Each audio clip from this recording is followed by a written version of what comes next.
Lord of the Flies. William Golding. In the midst of a raging war, a plane evacuating a group of schoolboys from Britain is shot down over a deserted tropical island. Two of the boys, Ralph and Piggy, discover a conch shell on the beach, and Piggy realizes it could be used as a horn to summon the other boys. Once assembled, the boys set about electing a leader and devising a way to be rescued. They choose Ralph as their leader, and Ralph appoints another boy, Jack, to be in charge of the boys who will hunt food for the entire group. Ralph, Jack, and another boy, Simon, set off on an expedition to explore the island. When they return, Ralph declares that they must light a signal fire to attract the attention of passing ships. The boys succeed in igniting some dead wood by focusing sunlight through the lenses of Piggy's eyeglasses. However, the boys pay more attention to playing than to monitoring the fire, and the flames quickly engulf the forest. A large swath of dead wood burns out of control, and one of the youngest boys in the group disappears, presumably having burnt to death. At first, the boys enjoy their life without grown-ups and spend much of their time splashing in the water and playing games. Ralph, however, complains that they should be maintaining the signal fire and building huts for shelter. The hunters fail in their attempt to catch a wild pig, but their leader, Jack, becomes increasingly preoccupied with the act of hunting. When a ship passes by on the horizon one day, Ralph and Piggy notice, to their horror, that the signal fire, which had been the hunters' responsibility to maintain, has burned out. Furious, Ralph accosts Jack, but the hunter has just returned with his first kill, and all the hunters seem gripped with a strange frenzy, reenacting the chase in a kind of wild dance.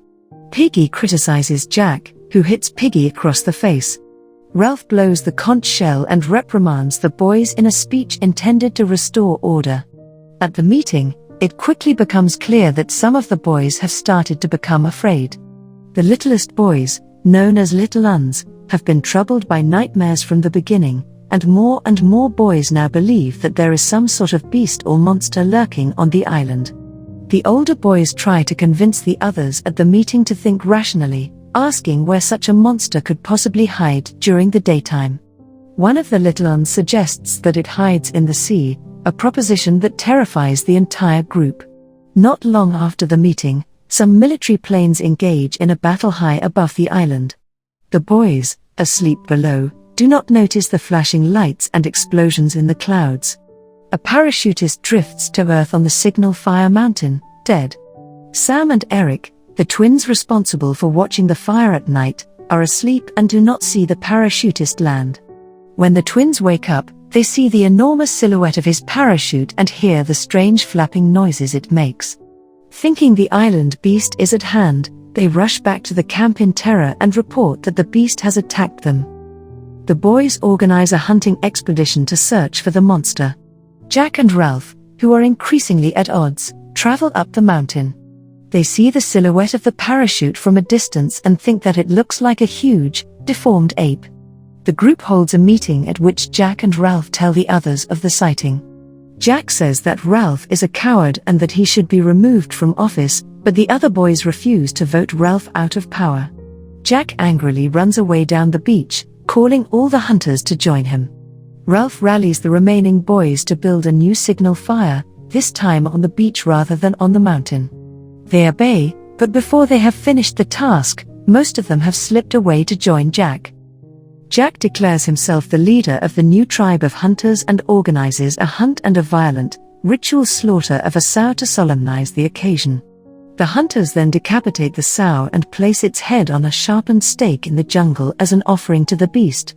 Later, encountering the bloody, fly-covered head, Simon has a terrible vision, during which it seems to him that the head is speaking.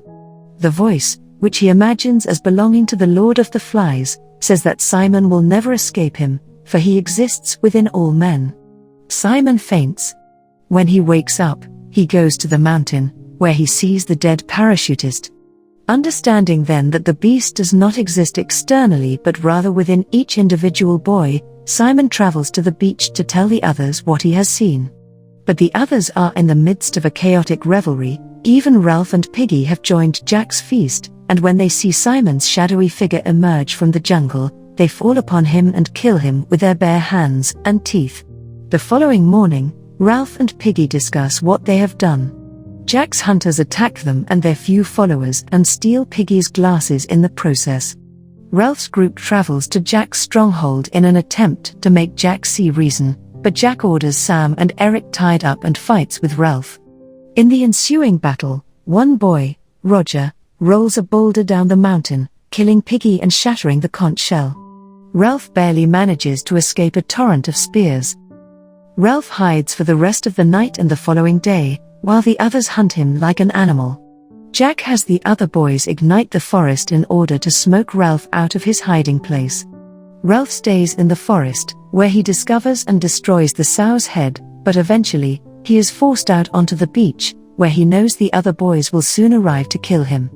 Ralph collapses in exhaustion, but when he looks up, he sees a British naval officer standing over him. The officer's ship noticed the fire raging in the jungle. The other boys reach the beach and stop in their tracks at the sight of the officer.